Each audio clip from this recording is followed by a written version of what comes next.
Ilmi namaa amma jijjiiramaa beekuun dandeenyu wallaallee yaada namaa yaa ilaahii isuma beeka keeysa namaa. Ilmi namaa amma jijjiiramaa beekuu dadhabne wallaallee yaada namaa yaa ilaahii isuma beeka keeysa namaa.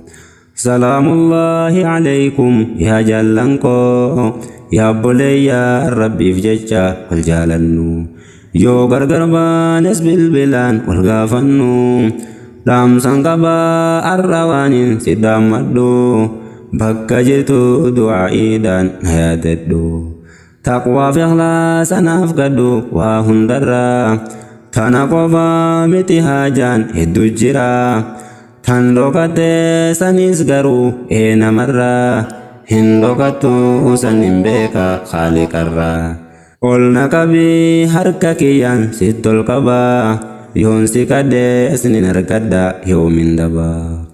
Ilmi namaa amma jijjiiramaa beekuu dadhabne wallaallee yaada namaa yaa ilaahii isuma beeka keeysa namaa. Na yaachifnaan hin barreeyse haalli namaa malee dirree baasuun fedhu ciibii namaa. Waan biraa yaadan hin beeka gariin namaa if qulqulleeysuu koonsehin yaa ilma namaa nasihaadhaaf hin barreeyse tiidhiifama. An humaan beeku isintu beekanarraa waan amantaadhaa walgalee fudhunarraa waan shari'aadhaan wal dide dhiisifirraa eeysa jira namni amante waa keeysu biraa dhiirti kuttee dachiin qullaa maaltu jira.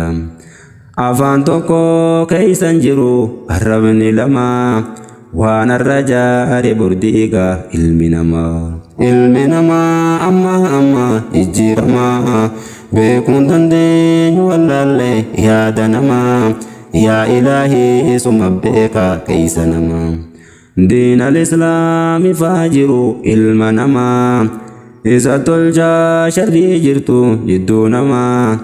Diin malee maaltu bareecha haala namaa wal dhabne keenya diin kanaan halaalamu dhiiga namaa dhangalaasu hin yaadini horii namaa jalaa fuute hin nyaatini namni jiru hundunyaa galteef hin miidhu namaa. Ilmi namaa amma jijjiiramaa beekuu dadhabne wallaallee yaada namaa yaa ilaahii isuma beeka keeysa namaa. Namni hamtuu yaadu fakkaate gaarii namaa kan je'anii dhaan deddeemu jidduu namaa. Isatu diigee balleeyse obbolummaa yaa obbolummaa dhugaati eeysa jirta nama keeysa hin sidabe eeysa jirta. Al-muslimu akhul muslim nuun hin jenne wa'tasimuu bihablillaahi haa qabannu qalbuniyaan jechuusan haa yaadannu.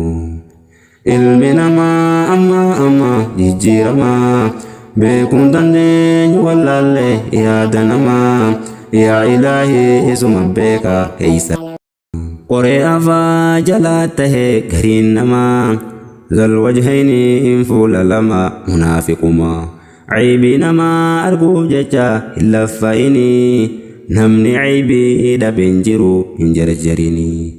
Jecha hayyoota keenyaatiin siif odeeysa kudhan gorsaa kudhan obsa kudhan dhoysa jecha hayyoota keenyaati fudhu gorsa jecha hayyoota keenyaati fudhu gorsa.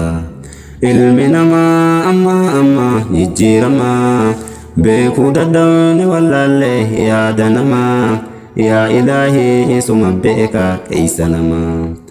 Walitti haasidoomuudhaan waan argannu kan daldalus haa daldalu hin jibbini kan qotatus haa qotatu hin jibbini kan baratus haa baratu hin jibbini kan barsiisus haa barsiisu hin jibbini miskiinillee inni durooma hin jibbini kadhattulleen haa kadhattu hin jibbini yoo waa qabaatte kenniifi hin dorgatini. deemii carraa qaddu jettee hin oofini jechi gaarii nu sadaqaa yoo je'anii ilmi namaa amma jijjiiramaa beekuun dandeenyu wallaallee yaada namaa yaa ilaahii isuma beeka keeysa namaa ilmi namaa amma jijjiiramaa beekuun dandeenyu wallaallee yaada namaa yaa ilaahii isuma beeka keeysa namaa